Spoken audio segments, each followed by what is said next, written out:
Okay, hello everyone. Thank you, Sam, for introduction. And so today, with collaboration with Samantha and Arthur, be presenting this webinar, which is about. I should emphasize the introduction to testing soils for meaningful results. So I think to start with, just this opening slide shows the importance, the necessity of taking the soil sample. This field is a cornfield, and it shows that there's so much ununiformity in terms of fertility. There are some parts of this field that are very dark green, which means they have extra nitrogen. Some parts are regular and normal green, and there are parts that they are stunted and they pale yellow. Now, if you think that this is unusual situation, then I should say no. In majority of the farms and the majority of the situations, the field is pretty much the same, but the response of the crops might be different. Usually corn shows the ununiformity of fertility very clear, and that's why I chose this slide. And whereas some other crops may not show, but it doesn't mean there is not ununiform situation, especially with the hay crops and the pastures. And so we may not really find out easily if our soil is ununiform. So today's presentation is, first of all, I'm going to very briefly talking about the benefits of the testing of the soil. I'm going to show this PowerPoint as I'm showing right now. Then I'm going to switch to the very brief basic soil science, so you get some idea of when you receive a soil test results, what really it means, and so what are the important information that you have to pay attention to. And then after that, we're going to show a couple of videos about, will Sam show you how to take quality soil samples. And then at the end, I will continue with another PowerPoint talking about interpreting the test results and information. With that, just these three pictures, just these three pictures clearly shows that there are some problems, and we really need to take the soil test. These crops that you can see show that some nutrient either deficiency or toxicity, which means there are some too much of a nutrient in the soil. So when we take the soil test sample, the first reason is to provide some important baseline information. When I say baseline information is, for instance, we need to know what is the pH of the soil. So yes, fertility is important, but there are so many other baseline information that is required for a meaningful crop production and a healthy crop production and optimum yield. Okay, and of course, another reason for testing the soil is to find out what is the status of the fertility in our soil, to see what nutrient is missing, what nutrient is sufficient, and what nutrient is excessive, more than the plant needs. Okay, and based on that fertility status, then we can actually come up with the guidelines of how much of fertilizer we need. Or when I say fertilizer, I really mean all kinds of nutrient resources such as manure, compost, and biosolids, and so forth. There are two benefits. One of them is we minimizing the risk of potential environmental pollution by not adding too much nutrient, especially nitrogen and phosphorus, which is very common. but also we may save some money as well.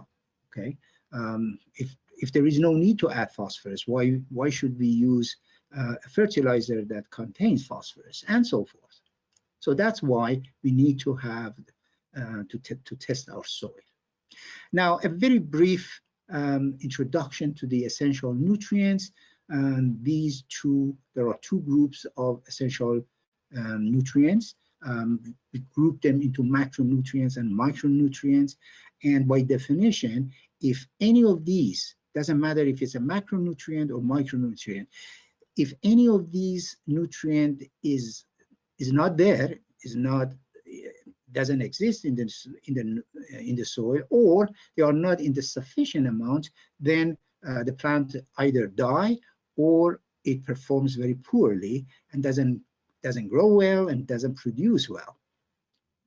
Now, the difference between these two groups is that the first group, which we call the macronutrients, plant requires a large amount of that nutrients, whereas in micronutrients, yes, plant need them, but not really in a large quantity.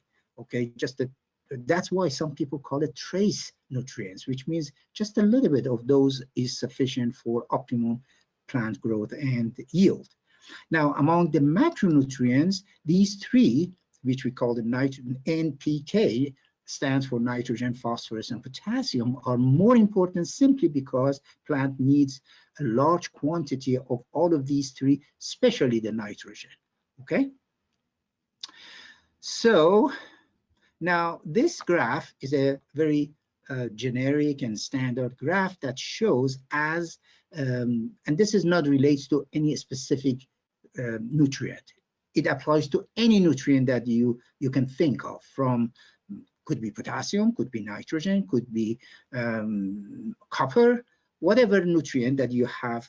The response of the plant yield and plant growth to increasing the concentration is always follow the same trend. Okay, so that means as the concentration of that specific nutrient increases, okay, and then you see a positive response of the plant, and the plant goes growth and the yield goes up to a certain point. Then this is where we call it critical level. Okay, so the critical level is the minimum concentration of any nutrient that gives us 100% of the yield, 100% of the growth. But we don't want to be at this specific point, and that's why we say there is a range. Okay, there is a range that whatever nutrient we are talking about should be in that range, and that range is called optimal. Okay, now you may continue to increase in the concentration of that by that nutrient by application of fertilizer, but you're not going to get any positive response. Not only that, it may even harm, and I show you why. So some might think that plants will continue absorption and pick up the nutrients from the soil until they say, oh, it is sufficient, so I don't need any. But that's not the case. If there is too much of nutrient of any nutrient, say phosphorus or potassium or whatever, then the plant continues to absorb it. It continues to absorb it from the soil. It's not like us that, when we're no longer hungry, we stop eating. No, the plant continues to absorb that nutrient in a linear trend, as you can see. So as the concentration increases, plant don't discriminate. Plant don't stop removing from the soil. It continues to do that. However, if you're looking at the blue line, which represents the growth or yield, as you can see, yes, first the plant responses, but goes up to a certain point, and at that point, you're not going to see any positive response. And so there is a point, there is a concentration of any nutrients that gives us optimum growth, and from that point on, if we continue applying fertilizer, yes, plant will absorb it, but we call it luxury concentration. Now, So it is accumulated in different parts of the plants, whether it's a root or a stem or leaves. But if the plant produces flowers or fruits, it may accumulate it in those organs as well. So you may say, okay, it's okay, but too much is not going to harm. Yeah, I'm not going to get more yield, but it won't hurt. But the problem is, yes, sometimes it hurts. Just give you an example. When you see a tomato with the cracks on it, okay, that shows that there is too much nitrogen applied and plant absorbed it, and this crack on the fruit is one of the symptoms that we can see. Actually, visually, we can see that, and I'm sure that you understand that a tomato with a crack is not marketable, right? But there are some harms that we cannot see them. For instance, accumulation of nitrate in the plants or in the fruit is something that we don't see it, but it is problematic. In terms of human being, it causes cancer, and in terms of animals, it causes all kinds of metabolic disorders. So when an animal eats something that is very high in a specific nutrient, it may or may not cause some metabolic disorders. Okay, so we don't want to do that. I mean, a little bit extra is fine, but we don't want to do that. So this diagram shows, hopefully it solves some of the misconception. And the misconception is that by adding fertilizer without knowing what is the limiting factor may improve the yield, but that's not the case. So if I'm using this analogy, which is called Liebig law, and this barrel is the amount of the growth that a plant may have, and this plant growth depends on many factors. In this case, because we're talking about nutrients, let's just focus on the nutrients. In this case, we have phosphorus, nitrogen, sulfur, potassium, magnesium, manganese, and so forth. And now, but this barrel is not a complete barrel.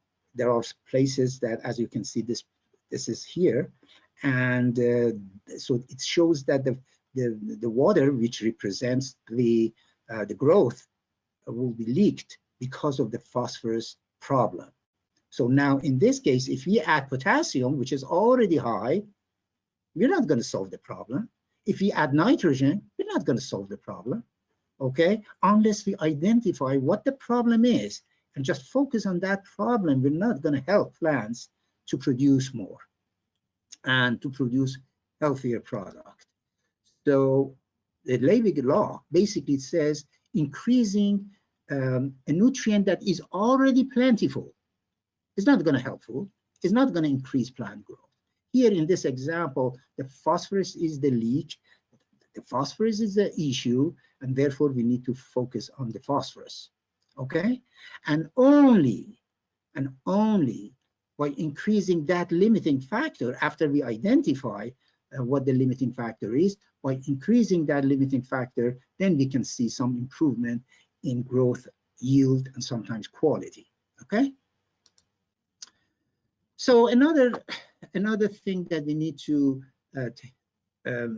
focus on, and when we see the soil test results, and that is very important, is base saturation. And I want to, in a very brief and in a very basic definition, tells you what really base saturation means.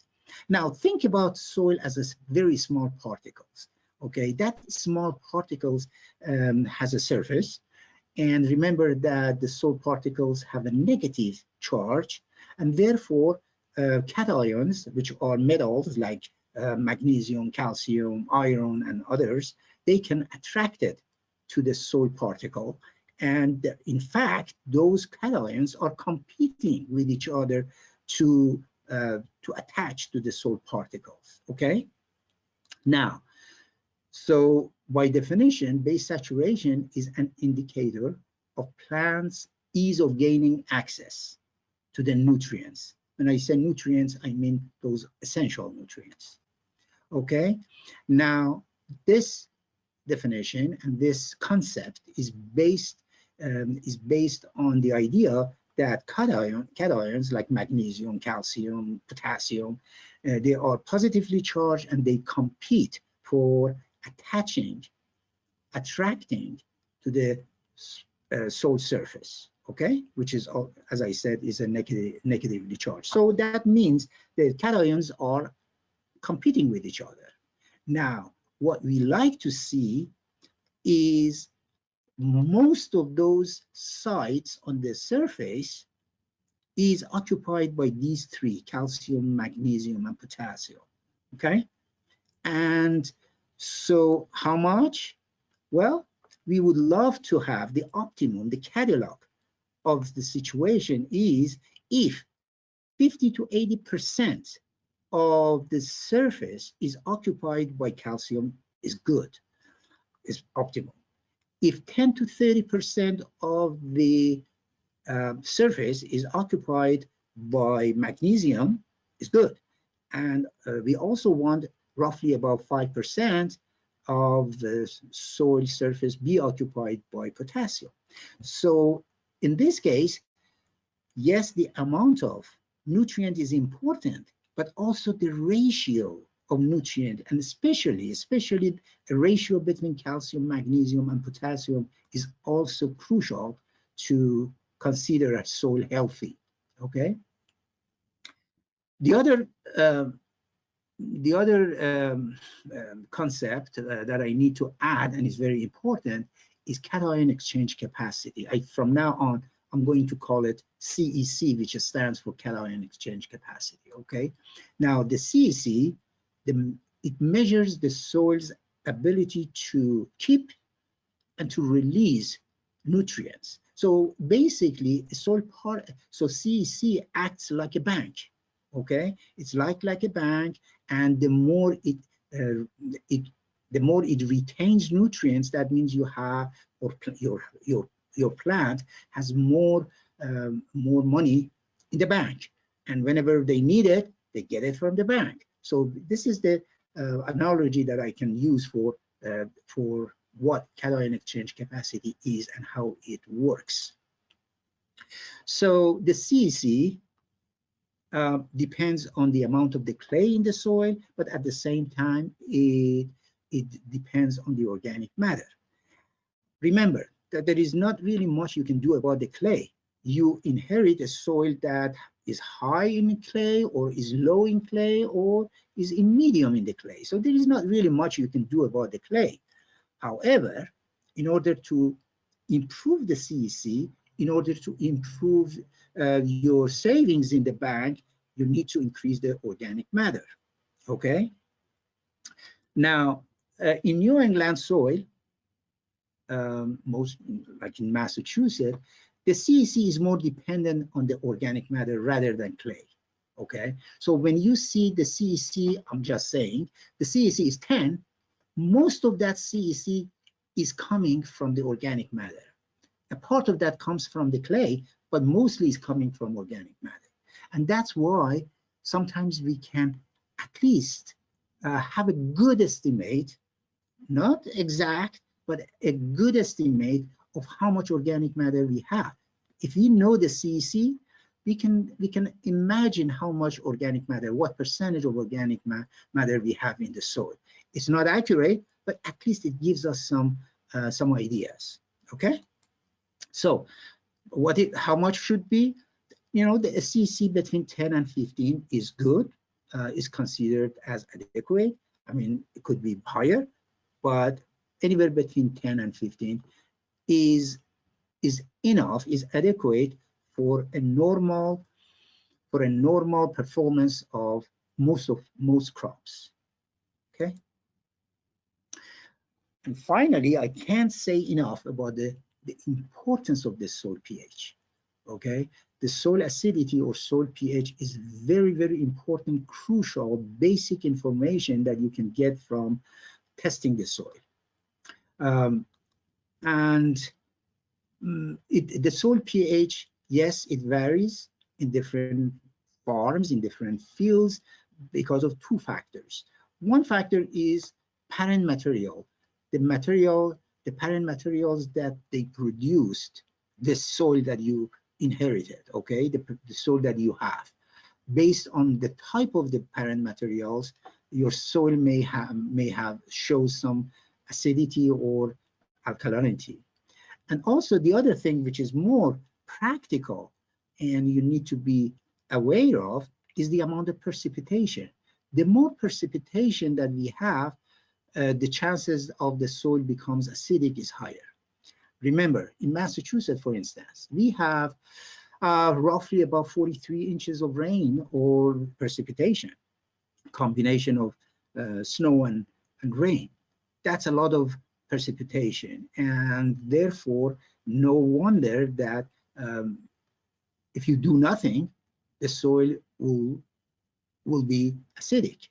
And we will see in the next few minutes, we'll see that how damageful and how harmful is when the soil is acidic. Okay. So I would say that the pH of the soil should be considered as the primary factor in plant growth. Okay, because a lot of things will be determined by soil pH. If soil pH is normal, then a lot of things will be normal. A lot of factors are in good shape. Now, the optimum pH for majority of the plant is somewhere between 6.5 to 6.8. Now, if you are a blueberry growers, or you need acidic soil, but majority of the crop really needs between 6.5 and 6.8. Having said that, some crops can tolerate a little bit higher, and some crops can tolerate lower. But roughly on average, this is the optimum pH range for majority of the crop, whether it's a hay crop, a pasture, or cucumber. Okay. So when the soil pH is in the good range, in the optimum range, then a lot of nutrients would be at the maximum availability. Remember that a lot of times we have more than enough phosphorus in the soil, but still our plant shows phosphorus deficiency. This is simply because the soil is acidic and the phosphorus in the soil is not available for plant to take. So by adding more phosphorus, we're not going to solve the problem, okay? Because we already have enough phosphorus. The problem is because of the acidity, the phosphorus is not available. And it's not just phosphorus. A lot of other nutrients become less available if the soil pH is not in the optimum range. Other than that, a lot of toxic elements from residues of the herbicides or other chemicals up to toxic elements such as heavy metals. Okay, if the soil is in the optimum pH range, usually the toxicity of those will be minimized. Okay, so our plant will be less affected by these toxic elements. And I cannot say enough about the maximum microbial activity. Okay, so when the soil pH is in the optimum range, you can expect a higher and optimum activity of the soil biology, whether it's a bacteria, or a fungi, or nematodes, or even earthworms. So they need an optimum range for their maximum activity. And remember that this microbial activity is essential. They are key. They are crucial to the soil health. Okay, and therefore, for having a soil health, we have to have a pH in the optimum range. This diagram shows the availability of different nutrients, those nutrients that we consider them as essential nutrients in different soil pH. At the bottom, as you can see, the pH changes from 4 all the way to 10, but the response of availability of nutrients is different. Look at this. Iron is more available to plants when the soil pH is around 6 and lower, whereas, for instance, phosphorus availability is maximized between around 6.5 to around 7. And if you go higher or lower, the phosphorus becomes unavailable. So the width of this shows how much available. The wider, the better. That means more available. Okay. So my point of showing this diagram is not all nutrients response would be different, and not they acted exactly similarly. They are different. One major thing, especially in New England soil, when the soil is pH, is the problem of the aluminum. We call it aluminum toxicity. Now, aluminum, first of all, is the most abundant metal on the earth crust. About 70% of the earth crust consists of aluminum. So we have a lot of aluminum, but thanks God, aluminum is attached, firmly attached to the soil particle, and it's not available to plant. Otherwise, it would cause problem. Okay. Now, remember that aluminum is not an essential nutrient. Plant doesn't need it. Okay.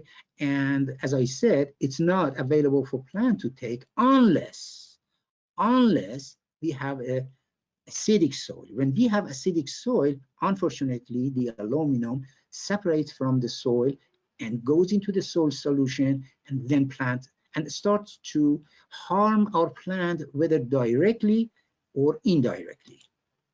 Okay, this photo shows that the aluminum, the high aluminum in the soil solution, can be very toxic. You have a germinating seed in a solution that there is no aluminum, and it grows very normally with a much more root system compared with the other one on the right that shows stunted root growth. And as we go, actually the plant becomes stunned, remains stunned, and finally will die. Okay. So usually we see aluminum toxicity, we see aluminum problem when the soil pH goes below 5.5. And I show you at soil test results that you can see how close relationship is between the soil acidic or pH and the level of aluminum in the soil.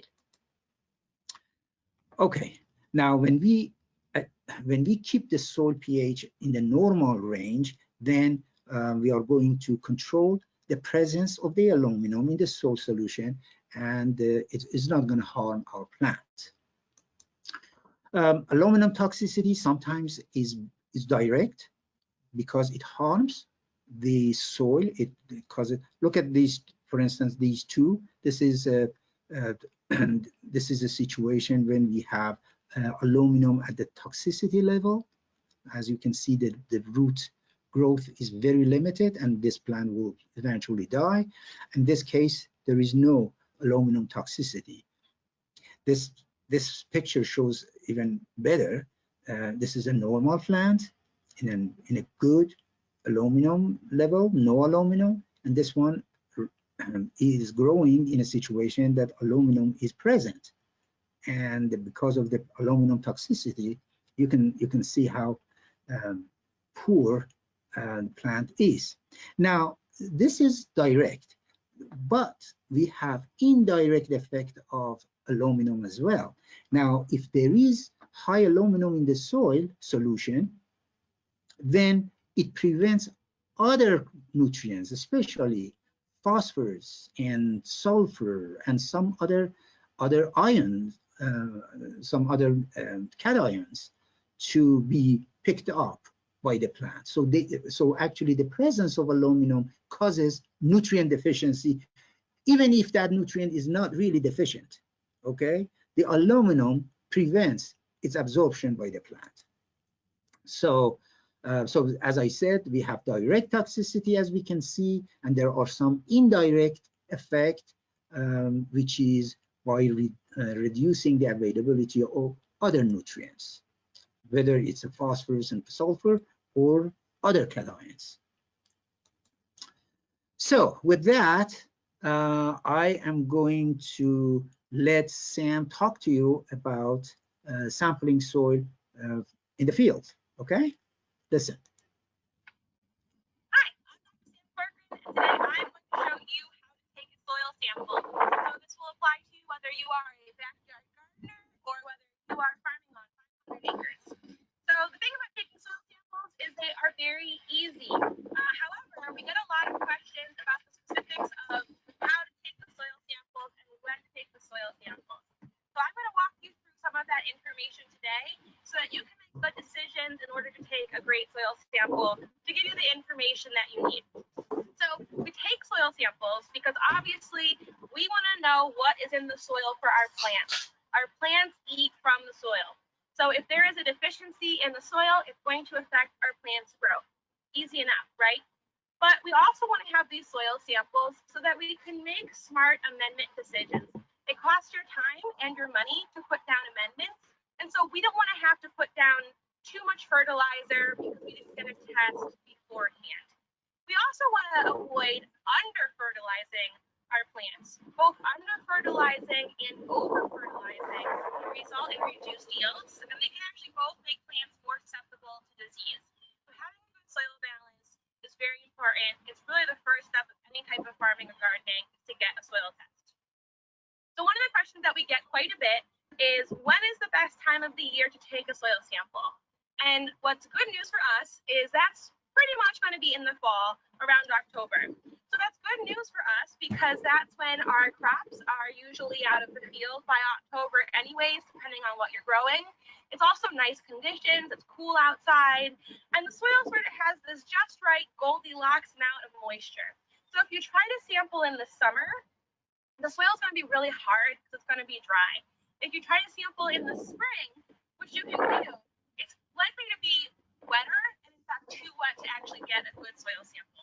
So that's one of the reasons that we like to take our soil samples in the fall. Some of the other more practical reasons to take a sample in the fall is because fertilizer is often a little bit cheaper in the fall, so you can buy it now and have it for the spring and save a little bit of money. It's also one less headache to deal with in the spring. So everyone is trying to take their soil samples in the spring, and the soil labs are super busy, and there can be a delay to get your results. So then you have to wait for your results, you have to go out and get your fertilizer, and now you have to add that to your spring to-do list. If you take your soil sample in the fall, you don't have this rush with the soil lab. You can plan ahead of time, and then you're ready to rock and roll in the spring. The other really important reason for fall soil sampling is because you generally want to try to apply your lime in the fall. And for us New Englanders, we have to apply lime typically every 3 years because of the soil characteristics that result in us having lower pH soils.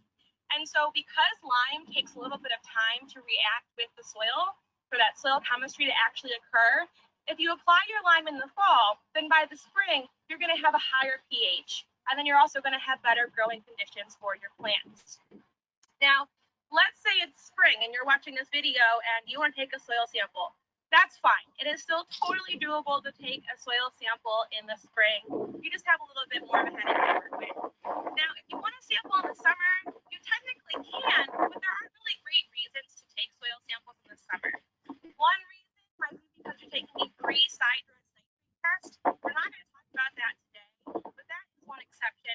Another exception that you might want to take a summer soil sample is if you're noticing some sort of crop failure or some sort of crop problem.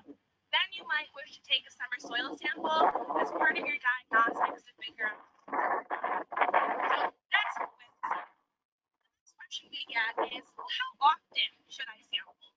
And the easiest answer is, once you have a baseline for all of your fields or all of your beds, whatever scale you are, then you can sample about every 3 years. Now, reasons you might want to sample more often, the first reason you might want to sample more often is if you're switching crops. So let's say you have a 100-acre corn silage field and you want to convert it into perennial pasture. You're going to want to get a soil sample so that you can see how has the corn affected those nutrients. and make sure you know what nutrients you need to put in order for that pasture to be successful. So that does mean for the average vegetable grower and gardener that you're going to want to be sampling more often. And I understand that that can be cost prohibitive. And so the goal is, once you get a baseline of all of your samples, you can stagger and rotate which fields you're sampling every year. So maybe in year 1, you sample 1/3 of your fields, year 2, the other third, year 3, the last third. And then you're always rotating in order to make good use of both your time and your money. But if you have a pretty simple, straightforward crop rotation that you're working with, you can get away with going 3 years. But you really want to hit that 3-year target, again, because we do know we need to lime about every 3 years, and because you don't want to risk having your crops either be nutrient deficient or blindly applying more fertilizer than you need to. Now, the next thing to take about taking a soil sample is, how many samples do I need? And the bare minimum number of samples is about 15 samples. And so then the next question is, well, 15 samples over how much land area? So the rule of thumb is that your soil sample should not represent more than 20 homogeneous acres. And by that, I mean 20 uniform acres. So if you have a 20-acre pasture, that's fine to sample altogether. But if you have 20 acres and some of it's corn silage, some of it's pumpkin, you're going to want to sample those separately. So up to 20 acres, you get to make the decision about where am I going to sample. So I'm standing in a field today that half of it has been fallow for the summer, and the other half has had a legume cover crop, putting in large amounts of nitrogen. In the future, I'm going to want to sample these two halves of my field separate, because they're going to have very different nutrient composition. Once they become uniform again, then I can start thinking about sampling them as one whole field. Okay, so we really want to think about where we're delineating what a field is. Other things that might affect your decision are your knowledge of the field history. Was there previously a barn in a certain spot? Was there previously a compost pile or manure that you stacked in a spot? If so, you're going to want to avoid those areas because they can skew your results.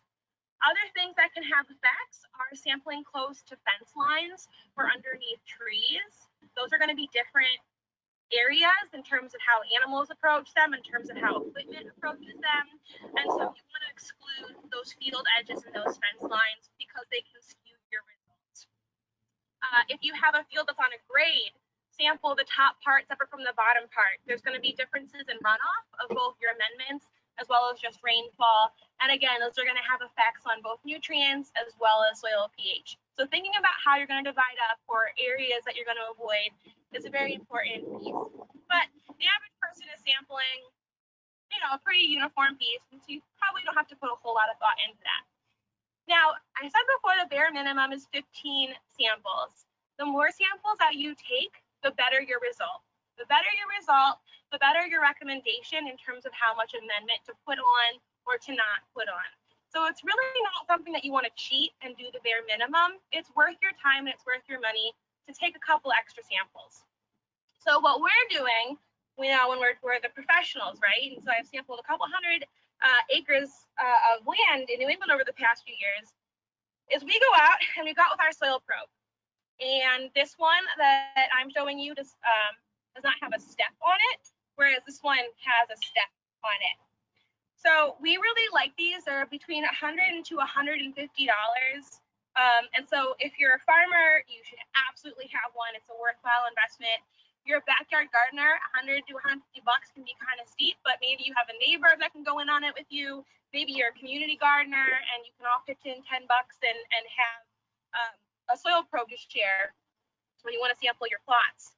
So when you're sampling for regular vegetables, row crops, you're going to go 6 inches deep.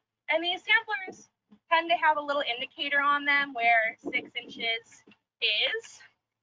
Or you just get really good over time. You do a couple thousand of these soil probes and you'll know exactly where 6 inches is.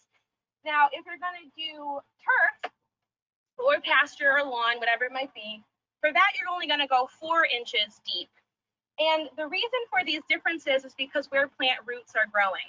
And so your typical vegetable crop, row crop, is going to have about 6-inch deep roots, whereas your typical pasture species, lawn species, those grasses are going to have about 4-inch roots. And so we want to capture the region of the soil where our plants are getting their nutrients from. And so that's why it's so great to have these soil probes, because all you have to do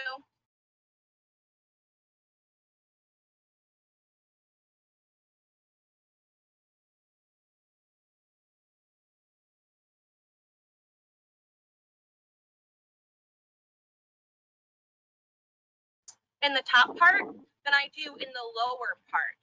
And so that's why it's important that you have a uniform representation along the soil profile so that you're going to get an accurate reading. So that's why we like these probes so much.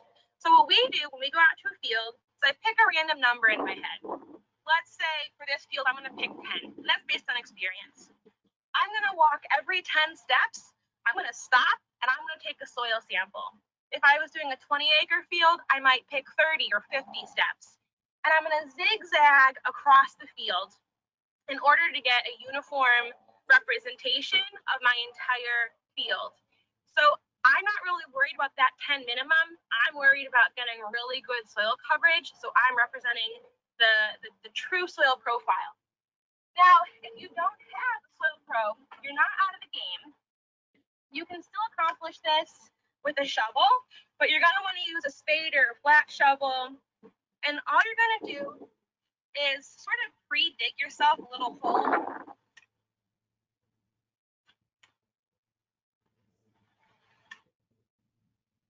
And then once you have a hole dug out, you're not going to get all the soil spilling in. I've heard this called before, and I really like it, the bread slice. You're just going to take a slice. Don't worry about the 6 inches at this point. Just get a good slice. I have this shovel marked to be about 6 inches. And then you just want to flatten this out. And this is a method that I want to attribute to Cornell. This is how they explain to do your soil health testing. And it's a great way to do soil testing too. And what I'm doing here is just trying to get a uniform profile. So I have about as much soil from the top as I do from the bottom, about the same amounts from all sides. And you just do your best. So that's why it makes it nicer, faster, easier with the probe. But if you're a backyard gardener and you have a spade, you're still in the game. So that's an alternative method. So another thing to do is what we really like is to have some sort of bucket to collect our samples in, right? Because I'm going to go through here and I'm probably going to take 20 samples for the little piece that I'm in. And as I go, I'm just going to put those samples into my bucket. We drink a lot of Folgers coffee in our building, and so we have this laying around. They're really handy to just put your soil sample in. At the end, you mix it up really good, and then you're just going to pour it into a plastic sandbag. Label your bag, put it in the cooler while you're sampling, and then send it off to the soil lab. So the cooler is really important. It's, even though it's a fall day today, the sun beating down, if you leave your soil sample in the field, it's still pretty warm. So just toss your sample into the cooler, and that'll help preserve the quality and the accuracy of your sample when you throw it in the back of the truck and drive home and forget about it overnight. So try to keep it cool so that it'll be a good sample when you get it to the soils lab.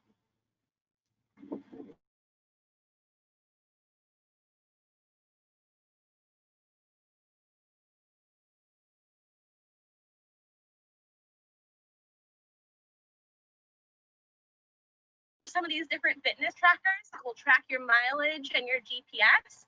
And what I like to do is I like to turn mine on when I'm taking a sample in the field, and I know if I got good coverage or not. Sometimes I look at that map, especially if I'm sampling very large areas, and I say, ooh, I zigged a little bit too wide here. I'm going to go back and take a couple more samples. So if you want to check your work and you're really emphatic about it, that's something that you can do.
thing to know, once you've collected your soil sample, you have a nice bucket of sample. You want to go through and make sure you don't have any rocks, don't have any big pieces of corn stalk, crop residue, mulchy pieces, anything like that. You want to pull out of your bucket. You don't want to send that to the soil lab. Like here's a piece of crop residue. Just pull it out, toss it aside, and then the soil lab needs about a cup for the soil sample. So mix it up really good, give it a good shake. We have nice river bottom loam soils here, nice and silty, so we don't have to do a lot of rock picking. We're the envy of the Pioneer Valley. And I'm just gonna fill up my bag, whatever's extra, I'm gonna toss. And that's it, that's how you take a soil sample.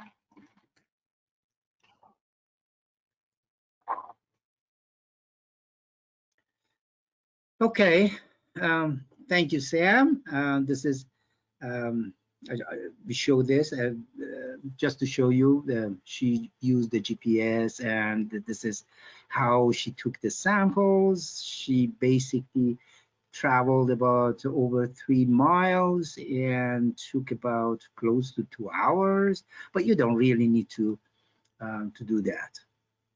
Okay, so I want to show you with that. Let me switch to another. Let me show you.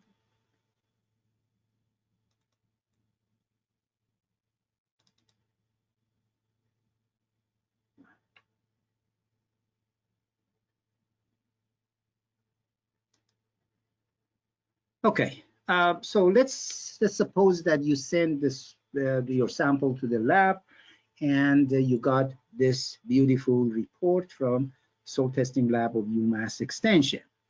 I want to go over this report with you and to identify a few important things. The very first thing that I need to say, because that sometimes it's really problematic, is what we call a sample ID. You need to, when you send it to the lab doesn't care what name you're using. Some people tend to using 1, 2, 3, 4. Field number 1, field number 2. Well, you may remember what field number 1 is now, but 6 months from now, a year from now, or even 3 years from now, you forget what field was 1, what field was 2, and that sort of things. So I strongly suggest that you give it a meaningful name. For instance, if the field that you're taking the soil sample is close to the barn, call it by the barn, call it by the road, call it by Peterson, which is close to your neighbor, and that sort of thing. So something which is meaningful to you. So other than that, I want to show you that this is really an unhealthy soil. Look at this, the soil pH is about 4.8. It's very acidic. And the very first thing that should come to your mind is because not only this acidic soil will harm directly my crop, but it also creates other issues like reducing the availability of other nutrients. And most importantly, it causes aluminum toxicity. Look at the level, this is out of whack, 437, whereas the optimum range should be less than 75. So that is really almost 100 times more than it should be. And that aluminum causes a lot of problems. So the very first thing, you look at the soil pH, but at the same time, you can look at the aluminum, and there is a huge and very close relationship between these two. Now, after that, you want to look at the level of the macronutrients. In this case, it shows that the phosphorus is low. Of course, you need to add some fertilizer, but before you do that, you look into other fertilizer. For instance, this calcium shows very low. So you really need some calcium. Remember that, especially if you are in animal operation, and this soil test results relates to pasture or hay fields, then remember that your animal will get the calcium, which is so crucial to the bone density and milking and all of those things. It comes from the forage, and the forage that is grown in a deficient calcium shows calcium deficiency. So the good news is that when we are going to adjust the soil pH, usually we're using gypsum, we're using calcium, and therefore the lime will add some calcium to this to the soil. Whether it is enough or not, that's another story, but at least it adds some calcium. And then you look at other things. The micronutrients seems almost okay, except iron, which is out of whack, is 177. Remember that the optimum range is somewhere between 3 to 9, and but I have to add there are some soils that are naturally high in a specific nutrients, such as iron in this case, and of course there is nothing you can do about it. Okay, you have to deal with whatever it is. The other thing, you remember I talked to you about CEC, or cation exchange capacity. And if you remember, I said it should be somewhere between 10 and 15. That's the optimum range, and this is high. This is unusually high for a unhealthy soil like this, which the soil pH is this and is deficient in most of the nutrients. This is CAEC is very high. And so I'm a little bit suspicious. I'm a little bit suspicious about the accuracy of this sample. And especially if you look at this, it says the soil organic matter is 17%. Just to give you an example, just give you a hint about the soil organic matter level. You know, usually the organic matter in a soil that has been manured for 2 decades, for 200 years, you know, generation after generation after generation, they applied manure to a soil. Still, you see it somewhere around 8%, for instance, not 17%.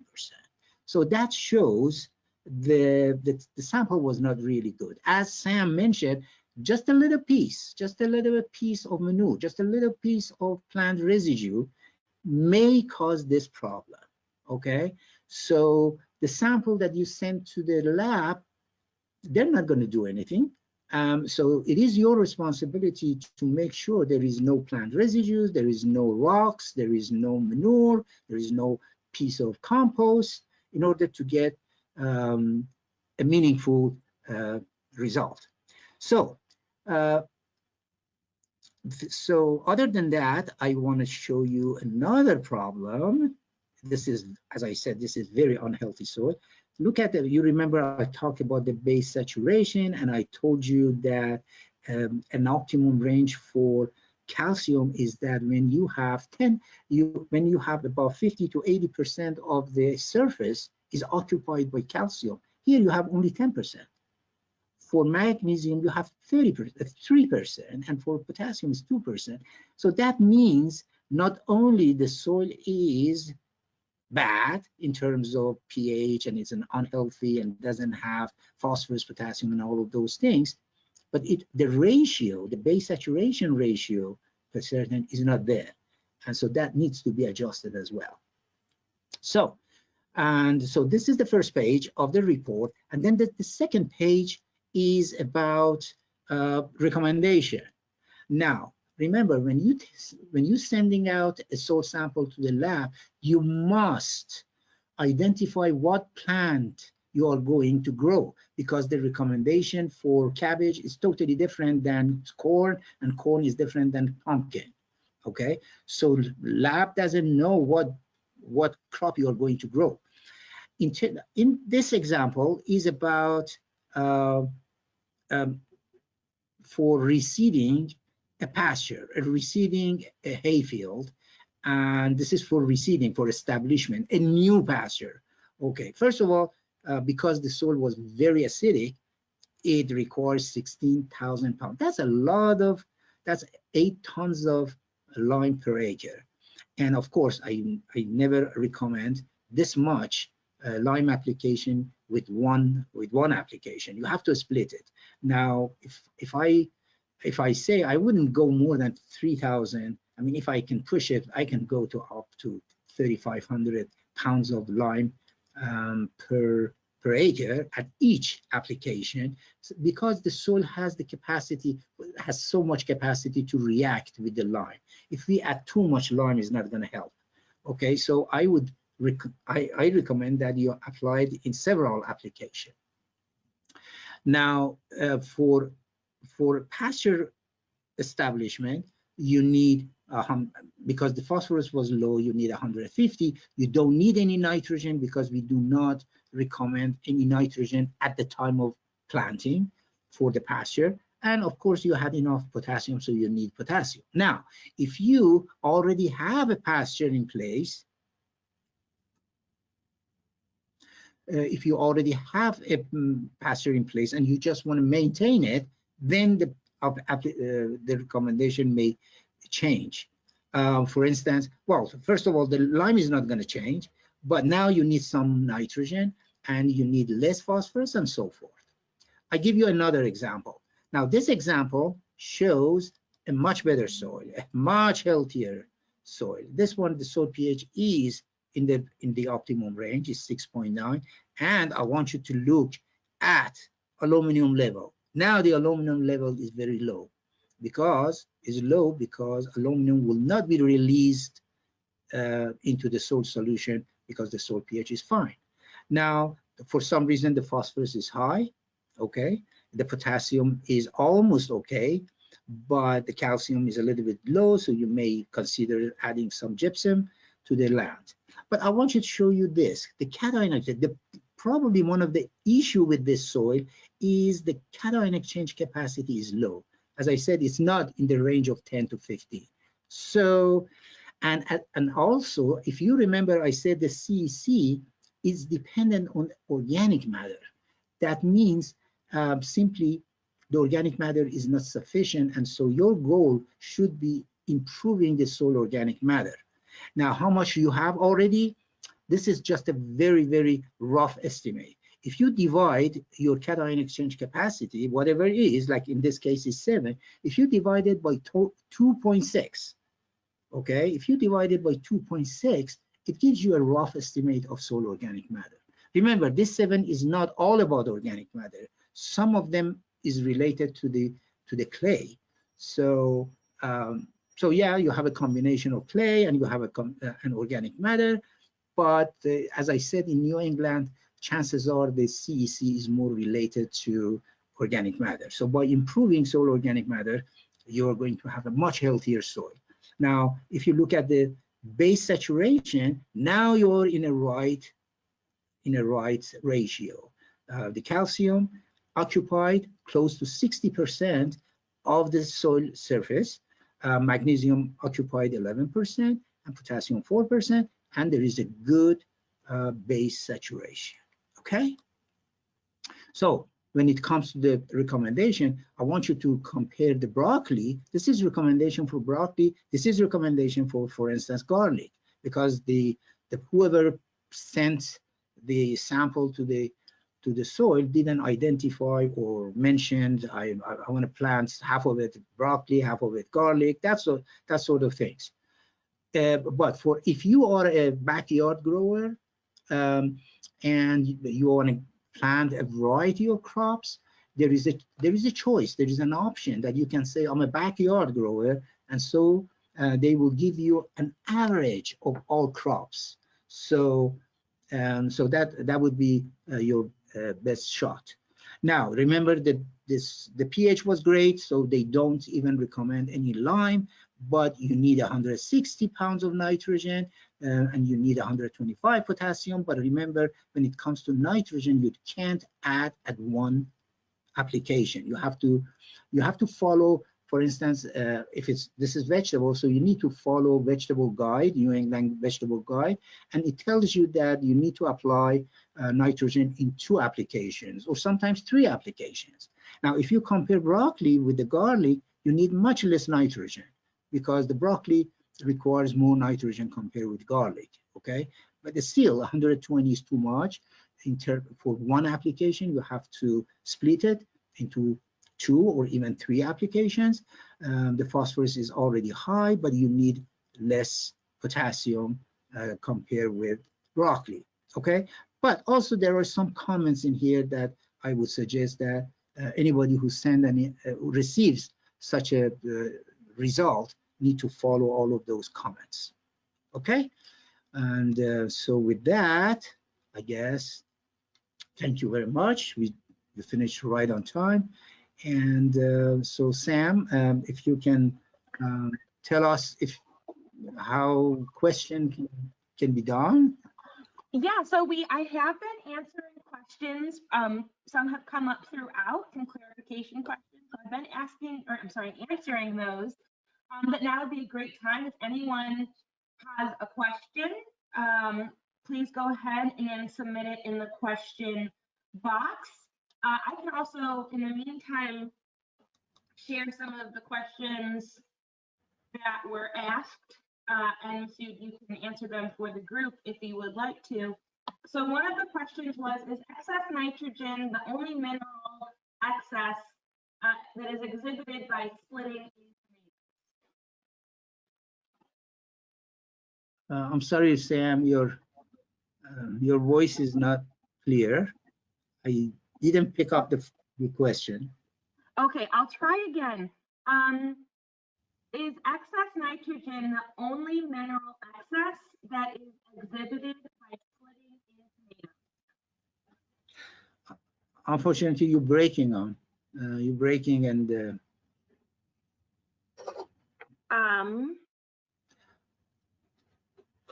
Hold on one second. It might be my internet connection.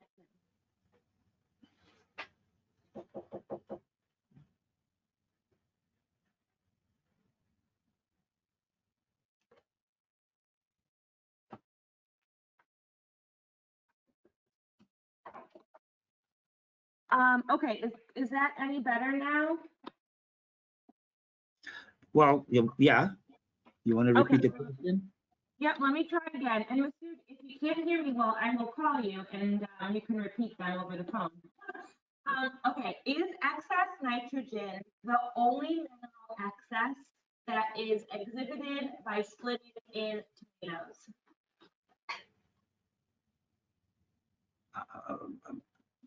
Okay, hey, Masoud, answer. Yeah, so you may want to, I'm sorry, you may want to collect all the questions and I'll be happy to, answer by email if that works. I don't know. Well, we already passed 1 hour, so your internet connection is not really perfect.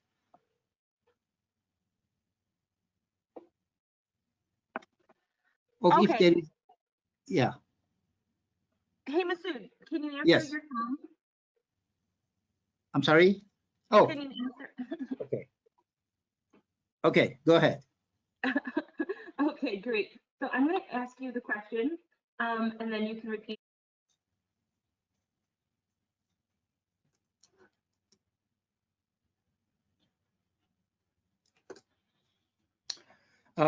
So the question is if only nitrogen is the problem in causing crack on the tomatoes. Well, there are some others as well. But most of the time, this is the nitrogen who causes this problem. And so the most common reason is because of the excess nitrogen application. This is something that people usually, as soon as they see the plant looks a little bit not as green as they want, they add nitrogen. And this excessive nitrogen not only delays the flowering, not only reduces the number of flower, but also it causes some other symptoms like cracking, as I said. Okay.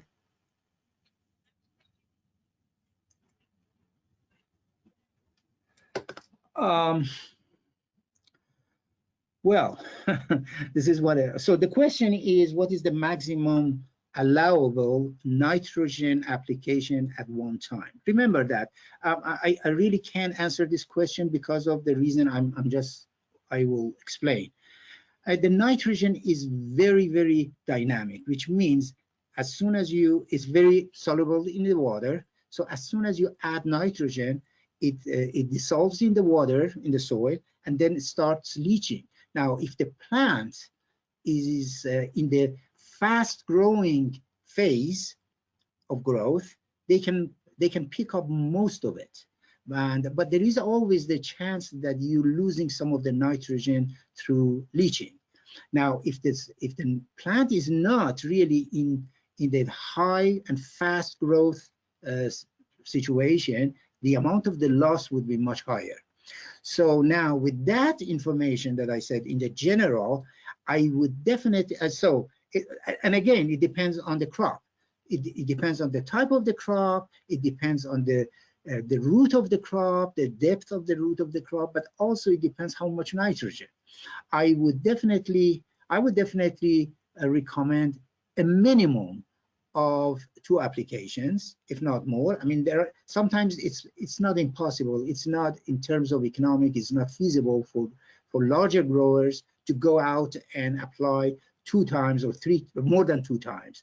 But I'm sure that all growers, whether they are large growers or small growers, they can split nitrogen into 2, and if you are a small operation, you can split it into 3. And whatever recommendation is, if they recommend 100, I would go and apply 50% of the recommended at the planting, and the other 50% when the plant, is grown, reaches specific stages of growth. So there is no a limit to say, okay, the maximum application of nitrogen is this much. Always remember that adding too much nutrient, whether it's nitrogen or phosphorus or potassium, application of a large amount of the fertilizer at one time, it may causes, what we call it, salinity problem. Okay, it causes drought condition. Even though if you have enough moisture in the soil, it shows some drought symptoms. Okay.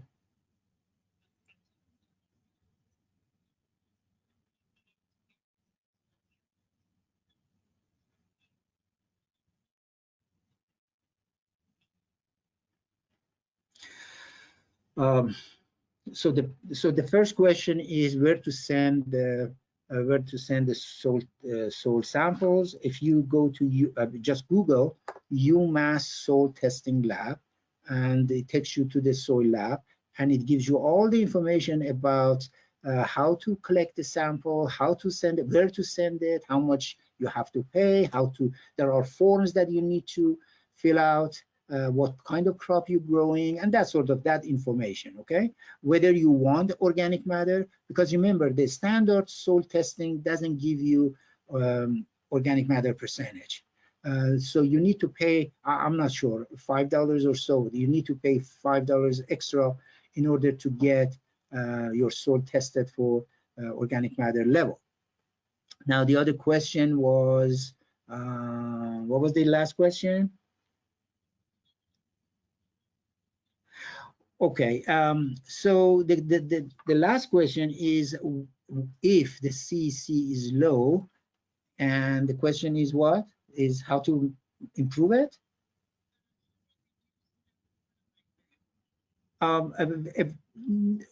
No. The short answer is just because the CEC is